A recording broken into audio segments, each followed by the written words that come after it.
Things I know in life. Whenever somebody in the commercial world comes up to you and tells you there's a problem, they're over-exaggerating. Unless it's a direct fire and you have to run for your life, like a building's collapsing on you, you know. But if they come up to you in your residence and they come up to you and say, oh, this is the problem, blah, blah, blah. Or they go, oh my God, it's worse than we thought. Can you come here and look at this? Always remember, there is no such thing as time. It's always now. And people are tripping. And if you've never eaten acid, just believe me when I say people are tripping, I've taken people over to look at a hole that wasn't even a hole that I thought I was going to fall in. There's been places in reality where reality disappeared.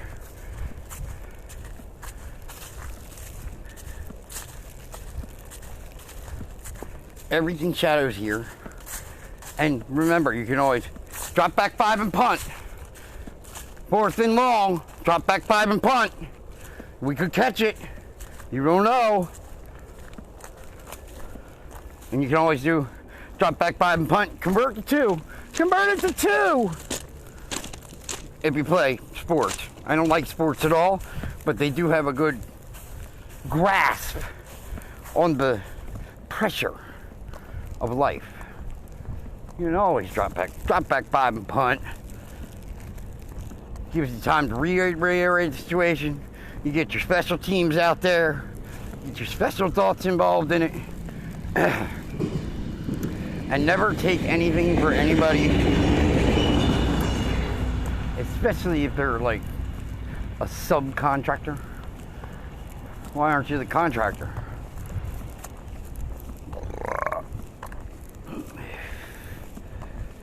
Why am I making a contract with another man to get this involved? Like when people go to pitch Congress, they go and pitch them as the contractor to hire the subcontractor for a lesser valued money that they've contracted with. Like, we need to have a grant for $28 billion. And this is what it's going to cost us, and this is all the people we got to hire, and this is in case of emergency fund. Then they go and leave, and it only costs us $8 billion. Take the other 20, put it in your pocket, let's go. And nobody can do anything because it's contracted. The highest form of everything on the planet is contract. So, at that point, you have to know.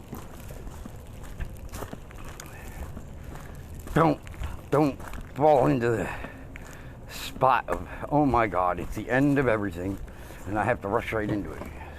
Hi. You too. That's cool.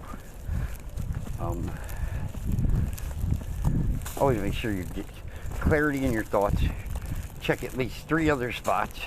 Even if you go online and just go, let's see what other people are paying. Or, who else does this? Always make sure you're checking people. This is where your honesty lies. If we checked more people,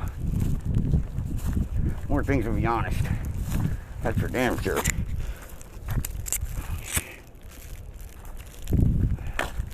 More people will be honest. More of the world will be honest.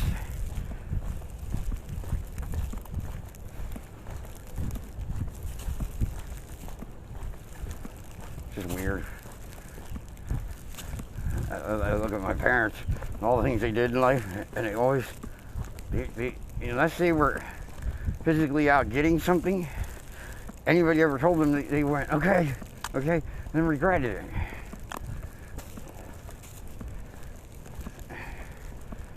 You know, like, I would have been like, all right, I did it a bunch of times in my life too.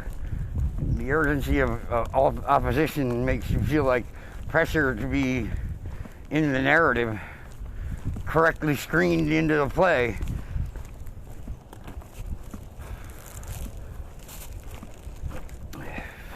Under some act or treaty prefer to be under treaties than axe. I never really took life as like it's fake. It's all a bunch of bullshit. Somebody created all this shit and it's fake. It's like so fake it's pathetic. I've always lived inside myself as an insular, and I never realized it was all just fraud in the factum. And because I attired to it, it didn't matter, because that gave the fraud life.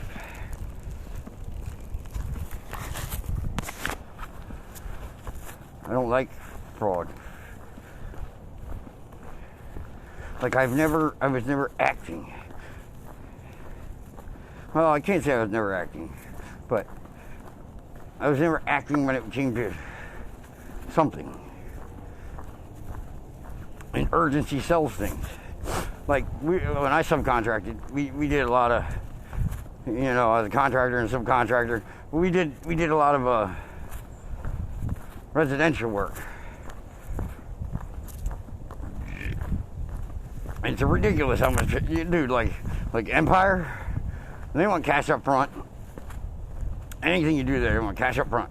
Or they want you signed into a contract based over some kind of mortgage amount, 20 years or something. But what I'd sell you for $3,000 and make $2,500, they sell you for $25,000 and make $2,400. Like we'd be doing, I don't know, siding, rug, something, anything there. You have to go in there and collect a cashier's check or cash before you start the job. Sometimes $50,000, $60,000. They didn't take credit cards. They either want cash, cashier's check, or fucking a financing statement.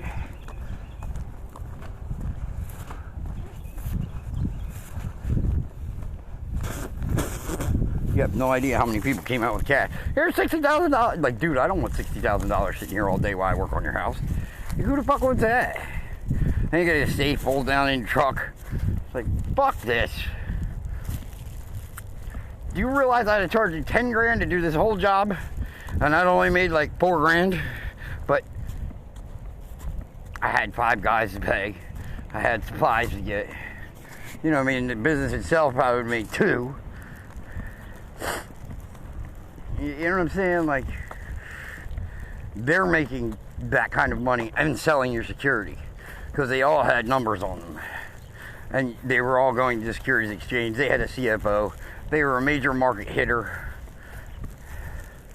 You know what I mean? When you go vast corporate or you go something like that, those people know what they're doing. They know what they're selling. I don't care if nobody tells you or everybody tells you. They know exactly what they're doing. Exactly. People say, oh, only the CFO knows. Bullshit. Them motherfuckers high up in that company know. Sometimes the managers in the markets know. Like they call everything a market. It's a market. And Bravo on the black market coming back together. I've noticed a lot of the black market coming back together. A lot of people don't like it. I tend to shop more at black markets, so and it took me a long time to realize. All them years they would say, "Oh, it's the black market." No, it's not. There's no black people in this market. If you think, you know what I mean, whatever. It would be like the Chinese market or the white market. It'd just be a private market. And that's really what they are, but bravo on that. And thanks for listening. Remember, nothing is urgent. Have a great day.